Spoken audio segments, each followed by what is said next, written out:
let's get into this story. So now this is a developing story, so I'm sure that we will probably be talking about this quite a bit. But this morning I woke up and there was some tea that came out where Elijah Zayne, his social media, and y'all know, in case y'all don't know who Elijah Zayne is, he does a lot of content with Rhyheim Shabazz. And so there's been some tea that has come out where he posted the following wait, hold on. I hit the wrong button. Where he came out at the bottom. And if you see at the bottom, he posted, "My story will be heard 100%. So a lot of people out here talking about, what you talking about, Willis? So apparently, but I heard that it's been a while that Rhyheim Shabazz and Elijah Zayne were not together anymore in a relationship.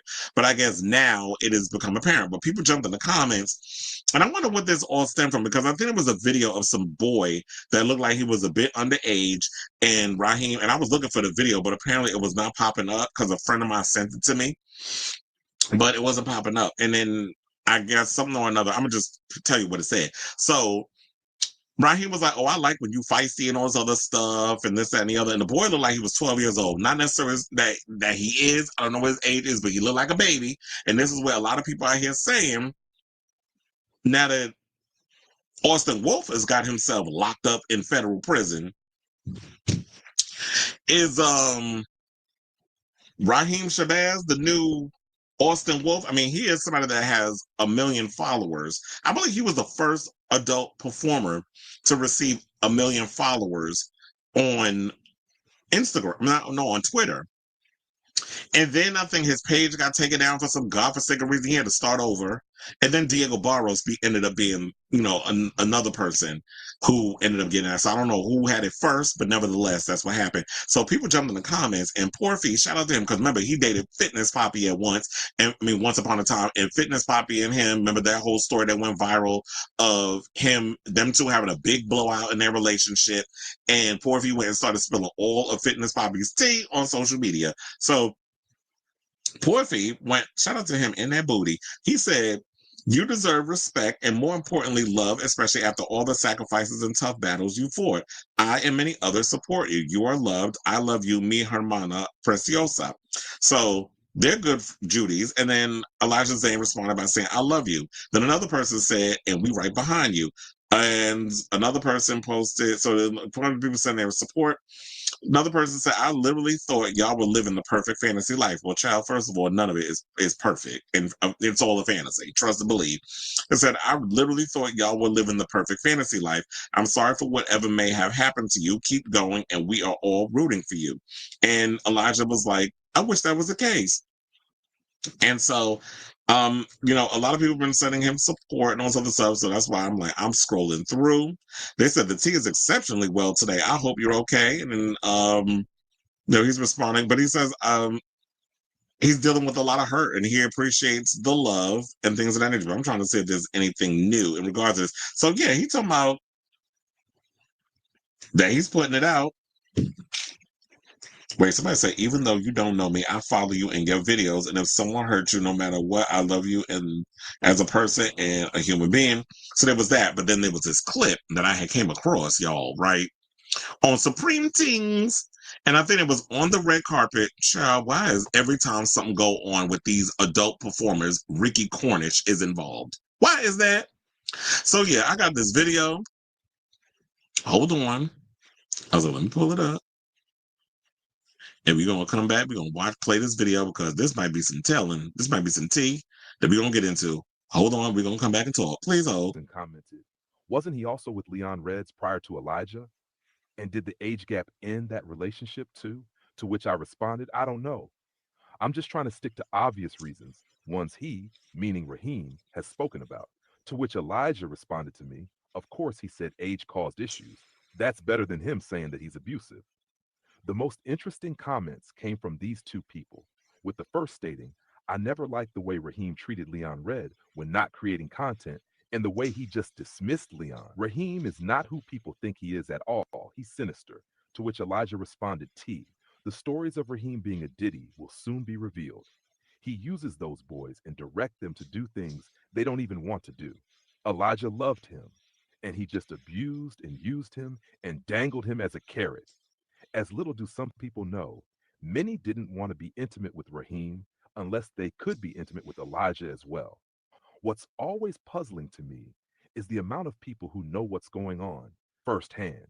But as long as they aren't the ones being negatively affected, as long as they are benefiting from the situation, it doesn't matter. Because you mean to tell me no one saw Elijah allegedly being abused? No one felt any kind of weird vibes? I've heard adult creators who have worked with Rhyheim praise him, refer to him as their mentor, and in the same breath state that in conversations they've had with Rhyheim, they were told that Rhyheim didn't mind them creating videos about him as long as they weren't negative.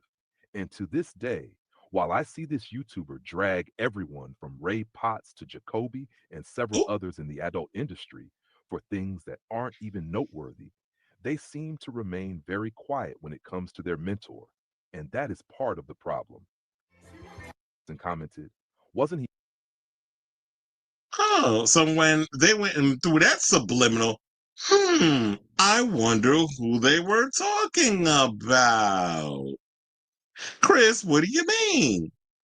Oh, so I think they were talking about obviously Nico Aesthetics. Now, before we get into the conversation, I shout out to Nico. I am, we are friends. We kiki and stuff on social media, like we're social media friends, not like friends that we hang out and shit. But I've said something to him, he responds back and all the other stuff. So but of course, people are gonna bring this up and be like, well, yeah, because Nico calls Rhyheim a mentor. He has done content with Rhyheim's company. Before when he was just a commentator that would always talk about adult performers and this, that, and the other, he would basically, he wasn't really getting into the adult cinematography. Now he's into it.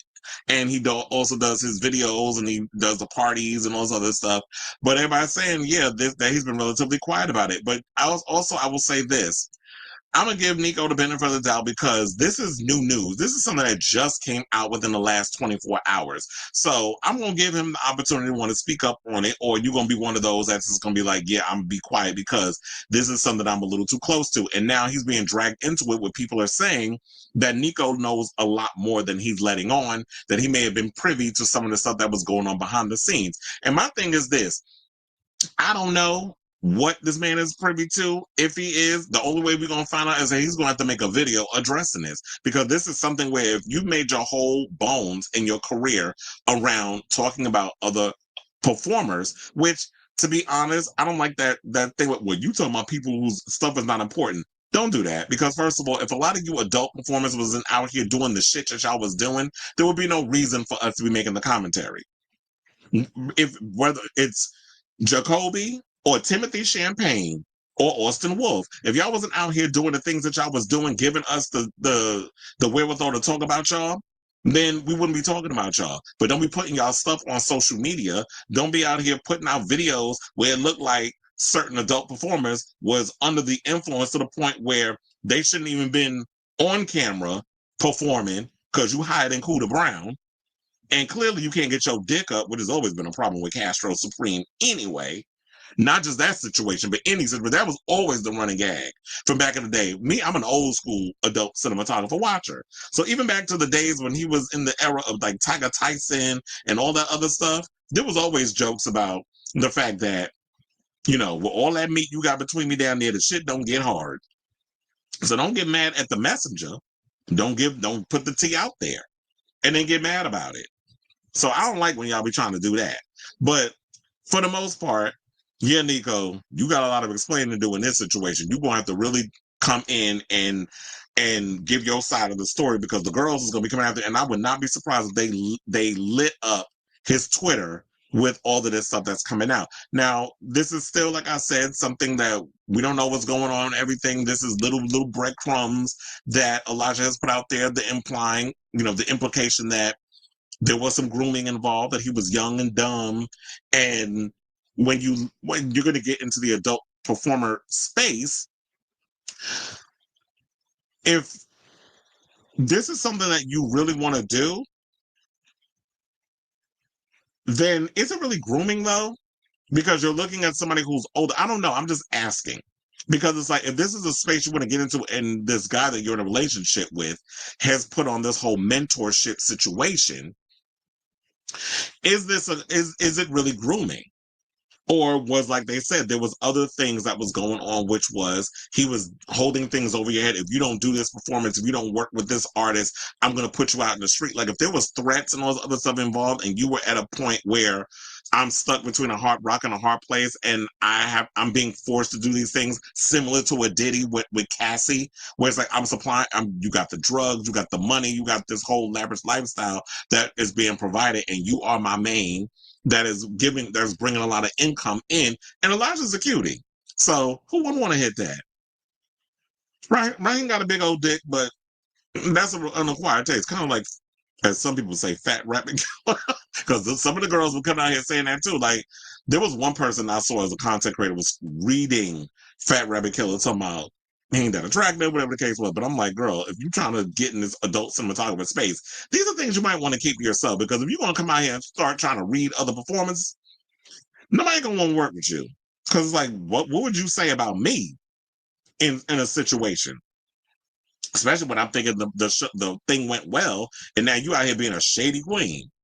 So yeah, with this whole situation, I'm definitely going to keep abreast of the story as it develops, because, like I said, it's still fresh. There were some adult performers that jumped into the comments, seemed like they knew a lot more than they were letting on, but was like, you know what, I need to let Elijah say what he going to say. And there was some people that was like, well, you shouldn't put your stuff on social media. You shouldn't go and reveal it on social media. But I'm like, sir, look, Elijah, I'm going to put it out there. If you want to come on this show and air out, spill your tea, and the floor is yours. I have done this before where I have allowed people to come on. You already know my Daniel McGarrigle interview about Shangela.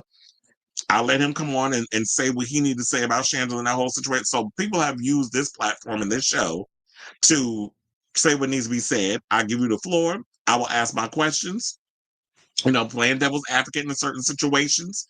But if you need a space to come on and say what needs to be said, I'll definitely love to have you on, because I know some people's like, yeah, don't go on Nico's show because Nico was too close to the situation regarding um Rhyheim, that being his, mentor. But I'm like, you're not the only one that be out here talking about adult performers and things. I'll talk about it too.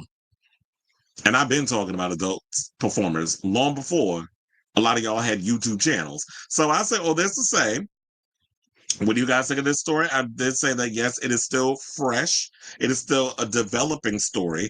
We still have a ways to go until, I guess, Elijah will come out and say some things. But I hate when y'all put little vague situations out there and you'll allude and hint to certain things and don't really, like, if you're going to spill the tea, spill the tea. That's what I always say.